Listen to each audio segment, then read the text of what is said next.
Welcome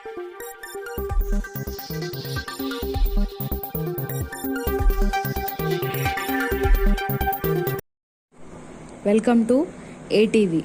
Bhadradri Kothagudem జిల్లా Palvancha rural news. Bhadradri Kothagudem జిల్లా పాల్వంచ ప్రభుత్వ డిగ్రీ కళాశాల విద్యార్థిపై ఇంటర్ విద్యార్థులు మూకుమ్మడి దాడి. ఈ దాడిలో డిగ్రీ సెకండ్ ఇయర్ విద్యార్థి విష్ణు పరిస్థితి విషమించడంతో గమనించిన విద్యార్థులు పాల్వంచ ప్రభుత్వ ఆసుపత్రికి తరలించారు. వైద్యులు పరీక్షించిన అనంతరం విష్ణు మృతి చెందినట్లు తెలిపారు. కాగా గతంలో పాత గొడవల నేపథ్యంలో ఈ హత్య జరుగున్నట్లు స్నేహితులు చెప్పుకుంటున్నారు. ఈ ఘటనపై పాల్వంచ రూరల్ పోలీసులు దర్యాప్తు చేపట్టారు.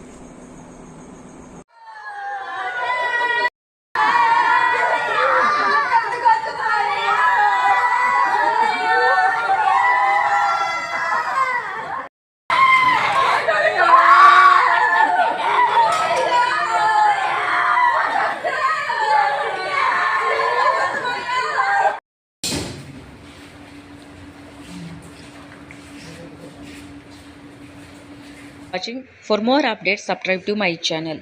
చూస్తూనే ఉండండి మరెన్నో అప్డేట్ కోసం ASN24 టీవీ న్యూస్. చేయండి, కామెంట్ చేయండి, సబ్స్క్రైబ్ చేయండి. Thank you.